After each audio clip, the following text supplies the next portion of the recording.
menjelaskan tentang ciri Nabi Muhammad SAW dan para sahabat, berbunyi, A'udzubillahi minasyaitonir Muhammadur Rasulullah walladzina amanu ma'ahu walladzina ma'ahu asyiddu 'alal kufari ruhama'u bainahum tarahum ruk'an sujada yabtaguna fadlan min rabbihim wa ridwana simahum fi wujuhihim min atharis sujud. Muhammad adalah betul-betul utusan Allah, dan yang bersamanya adalah orang-orang yang sangat tegas terhadap orang kafir dan mereka berkasih sayang di antara mereka. Kalian melihat mereka selalu ruku, selalu sujud. Perhatikan kalimat ruku dan sujud ya. Ada kalimat sujud di sini. Lalu Allah setelah itu menyebutkan untuk mencari keuntungan mereka, kalian melihat di wajah mereka bekas sujud itu. Sujud pakai apa? Hah? Pakai dahi. Jelaslah orang kalau sujud di dahinya ada warna hitam. Dan itu tidak semua orang bisa keluar tanda hitam di dahinya. Kalau antum betul-betul ikhlas sujud, maka baru Allah tandakan tuh. Secara alami memang begitu. Jadi jangan karena ada satu kaum khawarij yang seperti itu, atau orang yang tidak benar, kemudian kita tolak ukurkan, oh kalau begitu orang beriman tidak boleh ada tanda di dahinya. Gimana caranya? Allah sebutkan cirinya memang itu. Kata Nabi SAW dalam hadis sahih, saya diperintahkan sujud dengan 7 anggota tubuh. Yang pertama dahi sama hidung. Pastilah dahi tersentuh dan akan berwarna hitam, gitu kan? Ciri-ciri sudah sangat jelas di kiri para sahabat ini. Memang mereka semua dahinya hitam, gitu. Ada orang itu ditanya, gak penting nyebut namanya, karena orangnya gak penting. Ya ada orang ditanya. Saya mau nanya, apa betul itu dahinya Rasulullah SAW hitam? Apa betul dahinya Rasulullah hitam? Karena bekas sujud dahinya Rasulullah hitam. Apa betul seperti itu? Dia jawab, oh ya memang benar. Memang udah jelas itu ayatnya. Muhammadur Rasulullah. Muhammad adalah Rasulullah. Yang bersama beliau SAW itu adalah orang-orang yang asyidda al-kufar, ruhama bainahum. Orang-orang kalau kepada orang yang kafir keras, kepada sesama mereka saling menyayangi. Ya, di ujung-ujung ayatnya tertulis di situ, simahum fi wujuhim min athari sujud, di wajahnya ada bekas sujud. Kan jelas Al-Quran yang bilang di wajahnya ada bekas sujud. Siapa? Wajah siapa? Mereka. Lah mereka siapa? Itu Nabi Muhammad sama siapa? Sahabatnya. Jadi jelas Nabi Muhammad dahinya hitam. Goblok awakmu. Mohon maaf, karena ini penghinaan pada Nabi, maka saya goblok-goblokan orang itu. Ini menghina Nabi. Orang tadi kan kelihatannya pintar ngomong ya. Kelihatannya pintar ngomong. Orang yang seperti ini dapat sabdanya Rasul, man fassaral Quran bi ra'yih falyatabawa maq'adahum minan nar. Siapa menafsirkan Al-Quran dengan kepalanya sendiri, otaknya sendiri, silahkan ambil tuh tempat duduknya di neraka udah disiapin. Hati-hati nih. Ini ayat Al-Quran. Coba buktikan sama saya. Ada ndak ayat yang bilang kalau Nabi itu jidatnya hitam?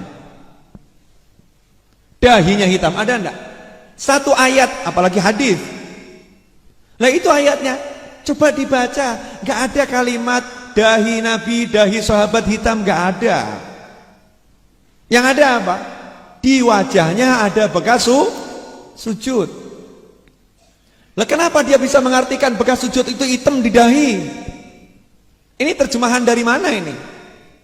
Cari terjemahan Al-Quran, ada enggak yang diterjemahkan bekas sujud dahi hitam? Enggak ada. Anda boleh tanya tafsir manapun, saya tantang tafsir manapun.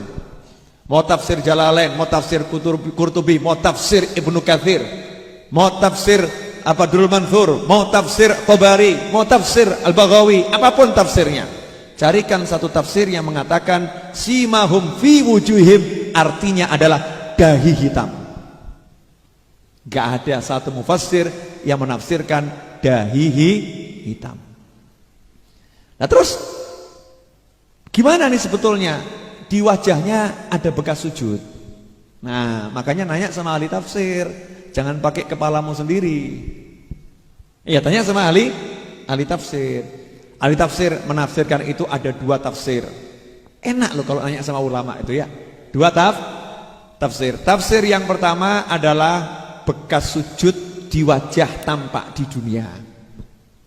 Tafsir yang kedua, bekas sujud di wajah tampak di akhirat. Yang tampak di dunia ada dua. Satu tampak secara zahir, ada bekas sujudnya, tapi bukan dahi hitam. Apa? Di dahinya kalau habis sholat malam, itu subuh, kalau ke masjid masih kelihatan ada pasir yang nempel. Kenapa? Enggak wudhu lagi, sebab wudhunya belum batal, malam tidak tidur. Sehingga dikenali, ini loh orang-orang kalau malam mereka tidak pernah tidur, karena di dahinya ada bekas tanah yang nempel, bukan dahinya hitam. Jelas kan? Tafsir yang kedua, tampak di wajah, artinya apa di dunia ini? Karena malam itu sujud, terus sholatnya itu banyak, maka pada pagi harinya tampak wajahnya pucat karena kurang tidur. Wajahnya pucat karena kurang tidur. Tampak di wajahnya bekas sujud, bekas malam melek sholat.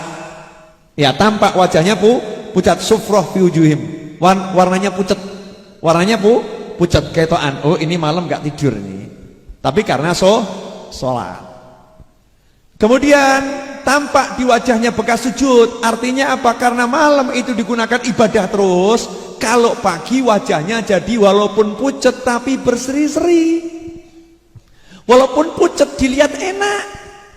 Walaupun orangnya jelek jadi ganteng. Aneh kan? Karena ada bekas sujud. Dilihat nentremno ati.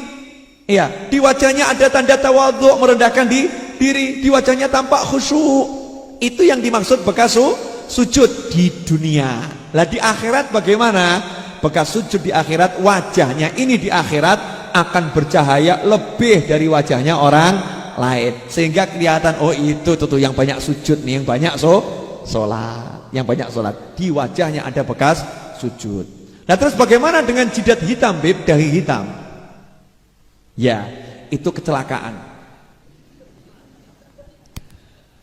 Mohon maaf, itu kecelakaan. Artinya apa? Ada manusia-manusia yang kulitnya sensitif, kemudian dahinya hitam. Ya nggak apa-apa, jangan dicela, jangan dicela. Memang kulitnya begitu, mau diapakan?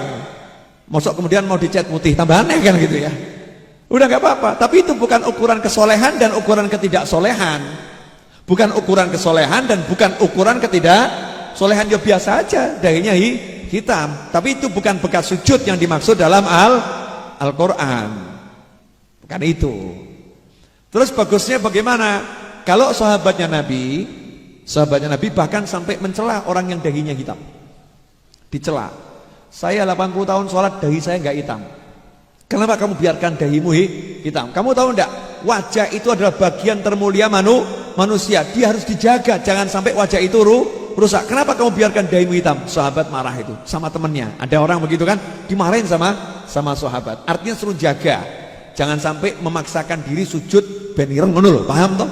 Nah, saiki tambah direng-ireng no.